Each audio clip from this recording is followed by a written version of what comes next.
আসসালামু আলাইকুম এভরিওয়ান, চলে এসেছি আমরা গ্রামের বাড়িতে। আর গ্রামের বাড়িতে এসে দেখেন নিজেদের ক্ষেত খামার দেখতে বের হয়েছি। তো এই সবজি খেতে এখন আমাদের পাট শাক রোপণ করেছে। এই যে দেখেন পাট শাক কত সুন্দর হয়েছে। তো মাশাআল্লাহ দেখেন পুরাটা পাট শাক বনেছে।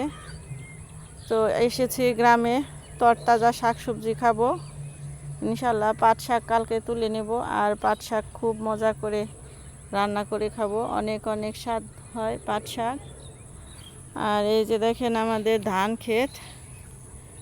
ক্ষেত থেকে ধান কাটা শেষ হয়ে গেছে। ধান কাটা শেষ হবার পরে যে এখন এখানে পানি আসবে, পানি আসলে হ্যাঁ কি বলা বেগুন মনে আমাদের নাও নাও এখানে ধান খেতে পানি আসবে, পানি আসলে হচ্ছে এখানে আবার মাছ চাষ করা হবে। মাছটা খাবার পর ছাটা ফালিয়ে মাছ তুলে তারপর হচ্ছে আবার ধান ক্ষেত পানি চলে গেলে আবার ধান ক্ষেত বোনা হবে।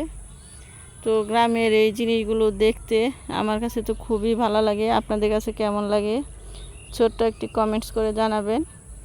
আর হচ্ছে ভিউয়ার্স, আপনারা যারা শহরে থাকেন তাদের অবশ্যই গ্রাম শাক সবজি এগুলো দেখতে মনে হয় আমার কাছে খুবই ভালো লাগবে, এর জন্য আমি ভিডিও বানাই। আর হচ্ছে আপনারা ফুল ভিডিওটি দেখবেন, ছোট্ট একটি কমেন্টস করে যাবেন, এতে আমাদের খুবই খুবই ভালো লাগবে, জানতে পারবো আমাদের ভিডিওগুলো আপনাদের ভালো লাগে কিনা। তো ভিউয়ার্স, এই হচ্ছে আমাদের পাট শাক ক্ষেত। তো ক্ষেত থেকে পাট শাক তুলবো, কালকে তুলে রান্না করব।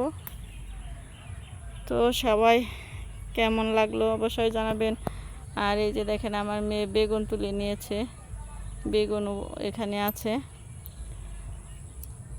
তো আজকে পর্যন্ত, আবার পরবর্তী ভিডিওগুলো দেখতে বা আমাদের চ্যানেলের ব্লগগুলো দেখতে চ্যানেলটা সাবস্ক্রাইব করবেন, বেশি বেশি করে ভালোবাসা দিবেন। আমরাও সবার ভিডিও দেখে বেশি বেশি করে ভালোবাসা দিয়ে আসবো। আজকে পর্যন্ত, আল্লাহ হাফেজ।